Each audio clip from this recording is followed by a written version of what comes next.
it's more down to ideas than toys, isn't it? True. And we do a current project that we're doing as our part of the second year is we're trying to replicate the Four Seasons in a quadriphonic. No, surround. In a surround format. Yeah. Using where are we setting it up, Jack? No, 4 speakers. 4-1. 4-1 setup. Wow.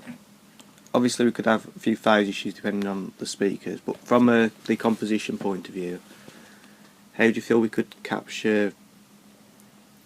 get the best immersion for the audience? The idea is we can only go at the moment are using a few real life sound effects, like having like some wind in for certain parts of the seasons or rain, just slightly put it in and give it a bit more.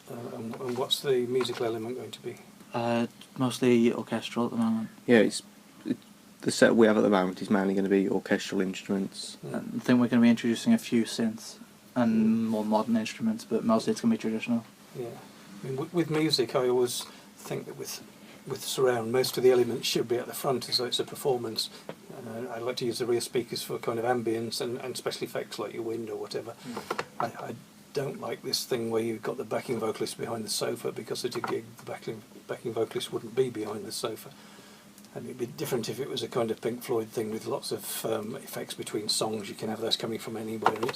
It's an artistic decision, but with an orchestra you kind of expect it to be in front of you, so I might use the surround speakers to kind of widen the sound stage a little bit, but I wouldn't put instruments behind me at all, unless it was a special synth sound effect that's like a spot effect just to surprise people. So I think restraint is as important as anything with surround sound. It's like when stereo came out and the first thing someone did was record a guitar solo and then do that with the pan control, throughout the mix, just so it made everyone throw up, and eventually it'll all settle down and get used more sensibly, so got out the middleman and do it more sensibly now, I guess. Just the idea was our original plan was to have it as you kind of walk in and there be no front. Yeah. So it was almost like, because I think we're starting to go towards almost calling it like a year in the life of a tree. Okay. So it's literally a case of everything happens around you. Yeah. So we've got all like sound effects as well as the music. Yeah. So it's fair enough having the sound effects in surround, but maybe the orchestra, I wouldn't normally do that. But again, you're in the realms of art, so if it works artistically, you can do whatever you like. It's just if you want to make something actually sound like an orchestral performance, then that's probably not the way that you do it. It's put too many things behind. Does the audience seated for this, or will they be moving about? Standing, and we're debating on having some of the instruments moving as well. Right, okay. Because it's currently it's all being made in Reason at the moment. We might be able to record afterwards, but currently the idea was to have it really free form, so you could walk in, and one of the ideas we were throwing around was, for example, like in the summer, we'd have like a bird come in at like one speaker and then fly around the room. Yeah, well, which is fair enough. Yeah. You could do all kinds of gimmicky things. I mean, if the audience was standing in the centre of the room, you could move the sound stage around for each season. Like 90 degrees for each one if you wanted. Which would be an arty thing to do. But for each one, I'd still like to keep my orchestra largely in front of me, which then gives the special effects more impact when they move around. But that's just me. How about you? So the speaker arrays, it's 4 channels. We've got one speaker in each corner of the square room. Yeah. Okay. I mean, that's fine. A lot of people do that kind of stuff. The only issue I found with those 4 speakers in sort of the quadrant positions is that you get holes in the middle.